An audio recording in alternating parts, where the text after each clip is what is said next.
Marriage, for me, was a promise carved in stone. I believed in loyalty, in sacrifice, in that invisible bond that held two people together, even when the world outside wanted to tear them apart.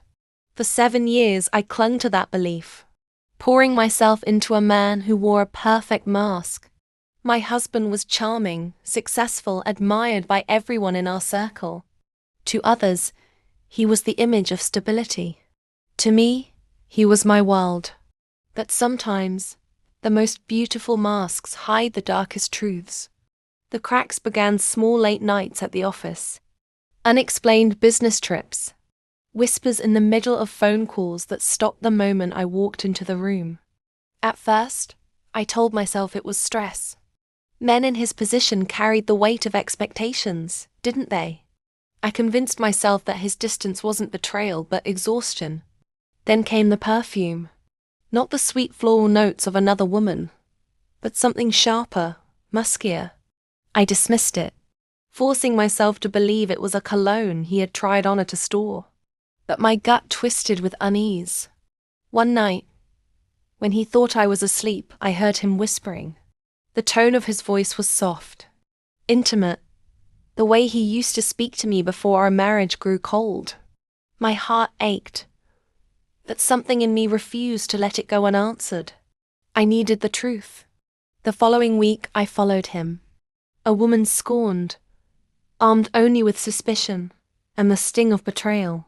My hands trembled on the steering wheel as I trailed his car through the winding streets of the city.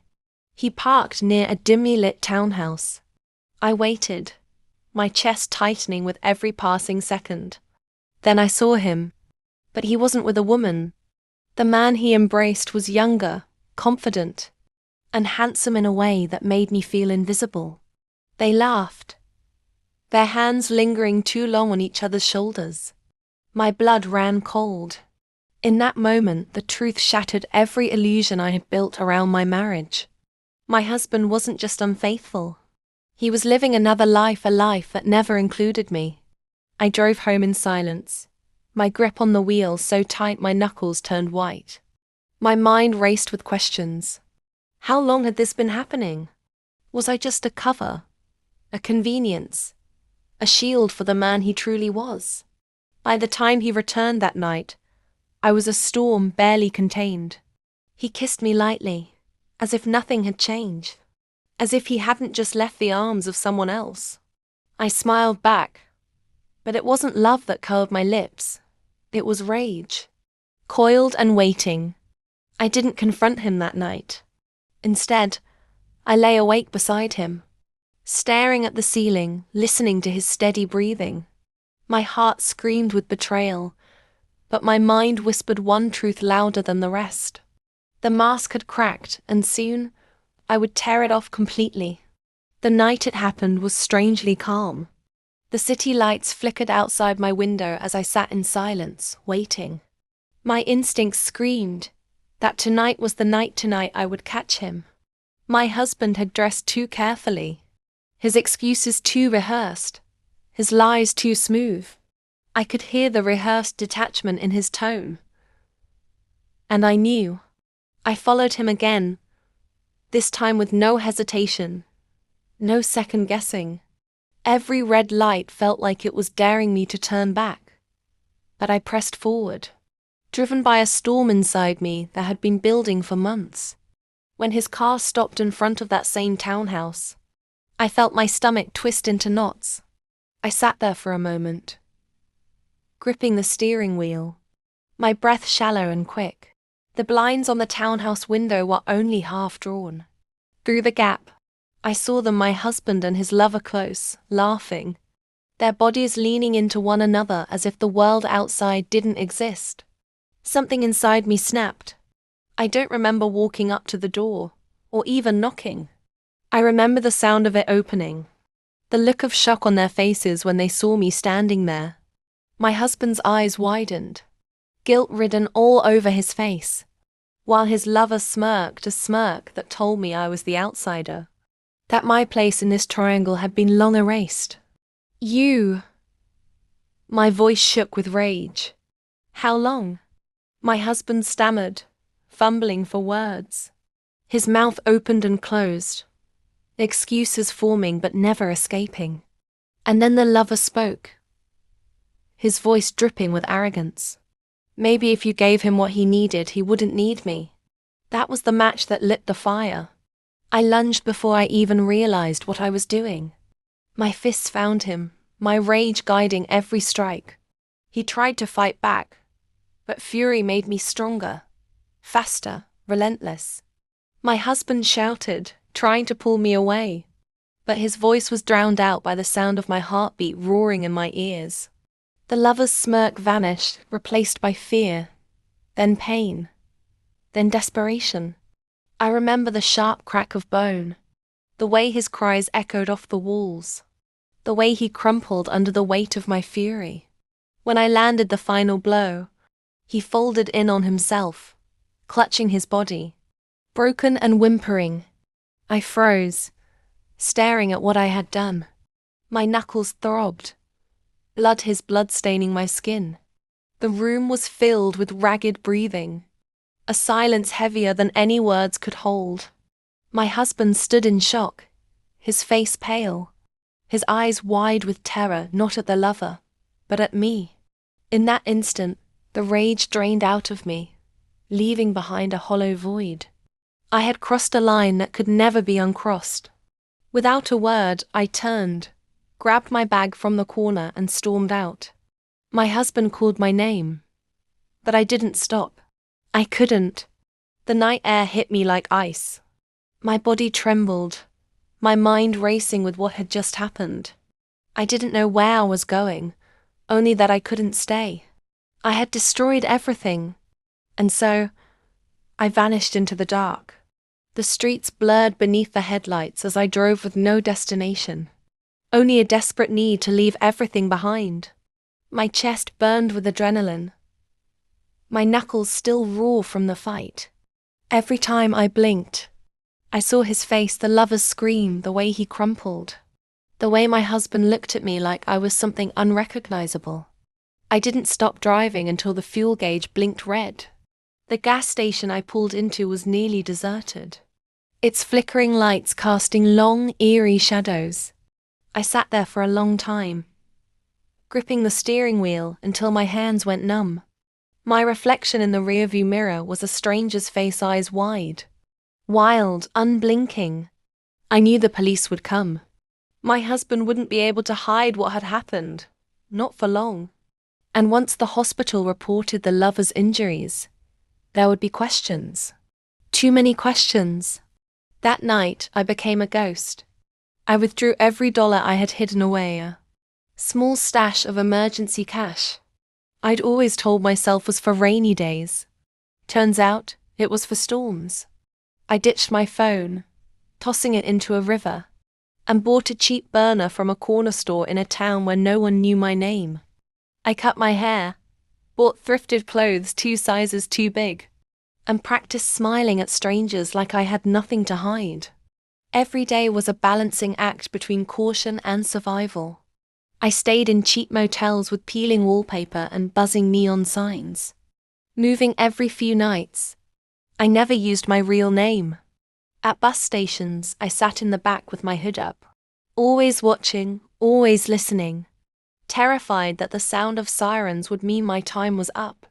But the hardest part wasn't the hiding. It was the silence. At night, when the world was quiet, the memories replayed.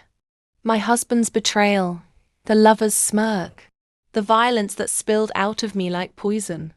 I told myself I was justified, that any woman betrayed the way. Would have snapped too. But the truth haunted me. It wasn't just what they had done. It was what I had become. Weeks blurred into months. I found work under the table cleaning motels, scrubbing floors, anything that kept me fed and invisible. My hands grew calloused, my back ached, but at least it gave me purpose. Still, I lived with one eye always looking over my shoulder. Sometimes I wondered about my husband. Had he reported me?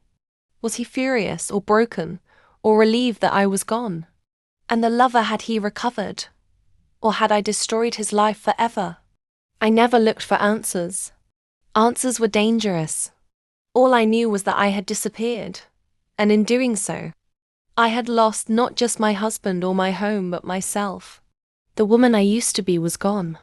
In her place was a fugitive, living day by day, waiting for the past to catch up. And deep down, I knew it would. Time has a strange way of stretching and shrinking when you're running from yourself. Days bled into one another. A blur of cheap coffee, back alley jobs, and motel rooms that all smelled faintly of mildew. I stopped counting weeks. Calendars felt like a luxury for people with futures. For me, every tick of the clock was just another reminder that past was still hunting. The first few months, paranoia was my closest companion. Every set of headlights in the rearview mirror was a squad car. Every stranger's glance lingered too long. Every cough in a diner sounded like the start of my exposure. I perfected the art of invisibility head down. Cash-only conversations clipped to the bare minimum. But invisibility had its price. Silence can be louder than noise when it's all you have.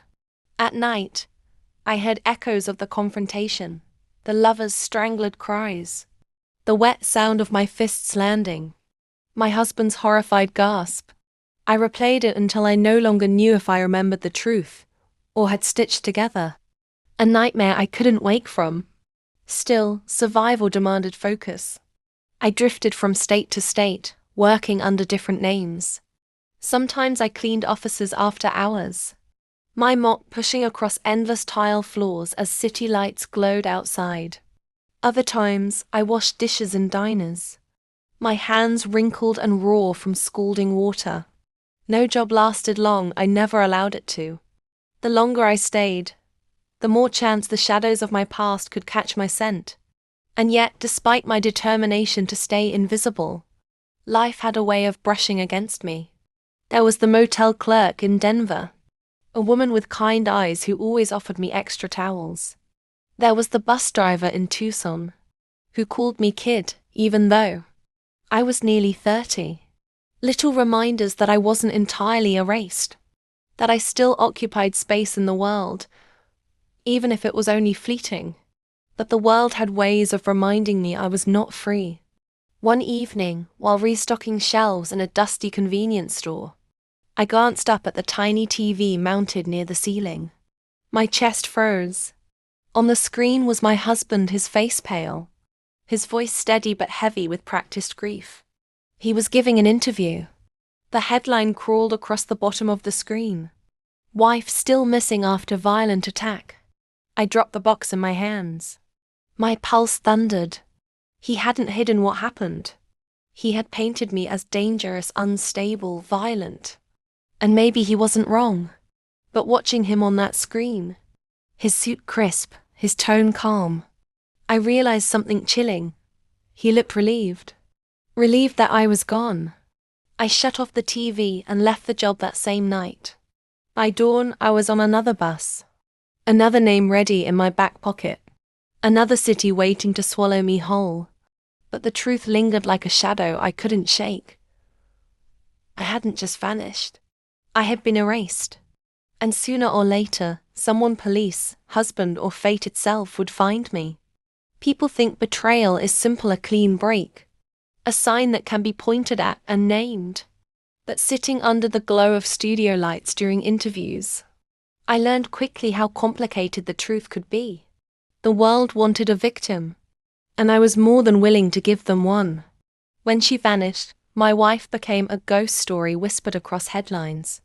Violent wife on the run. Husband left behind. The narrative painted her in shades of fury and madness. I didn't have to twist the truth much. Her actions had already done the work for me. But what no one asked, what I never dared to answer, was why. The night she found us is burned into my memory. Her eyes weren't the eyes of the woman I married. They were darker, wilder, unrecognizable. The sound of her fists against him still echoes in my head. I remember his screams, high and panicked, his body folding in on itself like paper torn in half, and me, frozen, watching, a coward in my own home. After she left, I rushed him to the hospital. The doctors whispered words like permanent damage, their faces set in grim lines. He wouldn't look at me at first, anger and shame, bound tighter than the bandages around him. I sat at his bedside, guilt gnawing at my insides. I had brought him into this mess. I had been the lie wrapped around both their lives. The police questioned me endlessly. Where had she gone? Had she planned this? Was she dangerous? I answered carefully, painting myself as a man blindsided by violence. I didn't tell them about the months of secrecy, the life I had built in shadows, the truth I had hidden from my wife. Those parts never made it to the headlines. What the world saw was a grieving husband, betrayed and abandoned. They didn't see the relief I felt when she didn't return. They didn't see how, in the silence of her absence, I could finally breathe without pretending. I could finally exist as I was. But freedom came at a cost, one I carried every time I visited the man she had broken. He never forgave me for letting it happen. His bitterness was sharper than his pain. You didn't stop her, he hissed once, his voice raw. You stood there and watched. And he was right. I had done nothing. Maybe I had wanted it to happen. Some twisted punishment for dragging him into my web of lies. Reporters hounded me, cameras flashing every time I left the courthouse or the hospital. They wanted a soundbite, a tear, a crack in my composure. But I gave them nothing but the story they wanted. A husband left behind, praying for his wife's safe return, even as the truth was that I prayed she would stay gone. Because if she came back, the mask I wore for the world would shatter. And then, everyone would see not just her violence, but my betrayal. And maybe that was the part one feared most of all. The past has a way of hunting you down. No matter how many miles you put between yourself and the scene of your sins. I learned that on a rainy night in a bus station outside Chicago, when a face from the television became a shadow in the crowd. I had grown used to watching people carefully studying posture, scanning eyes for suspicion. That night, when I caught a glimpse of a man holding a newspaper folded to a headline, my stomach turned. My husband's face stared back at me from the page. I froze. The headline read, "Husband speaks again on missing wife. Fading. Hope fading. Comma." I ducked my head, pulled my hood tighter, and slipped onto the bus as fast as I could. But the words clung to me, wrapping around my ribs like chains. He was still talking about me, still shaping the world's view of me, still wearing his mask. And part of me burned with rage that he got to live freely while I rotted in exile. That night, in another cheap motel, I dreamed of home. The walls, the furniture, even the smell of my old bedroom drifted back to me. But the dream twisted. Blood on my hands. His lover's scream echoing. My husband's horrified face. I woke up gasping, my sheets damp with sweat. For the first time, I wondered if maybe I wasn't running from the law at all. Maybe I was running from myself. Comma. Days later, the past finally caught up. I was wiping tables at a diner in a forgotten town when two uniformed officers walked in. My chest seized, my breath shallow. But they didn't look at me. They ordered coffee, chatted with the waitress. I forced myself to keep moving, keep scrubbing, keep invisible. And yet, I couldn't shake the feeling. The walls were closing in. Someone, somewhere had seen me. That evening, as I walked back to the room I was renting above the diner, I found an envelope taped to the door. No name, no stamp, just 3 words scrawled in familiar handwriting. I forgive you. My knees buckled. It was his handwriting. My husband's. The world spun. How? How had he found me? I tore the envelope open. Inside was only a single photograph of him, standing beside his lover, who now sat in a wheelchair, his face hardened, eyes sharp with bitterness.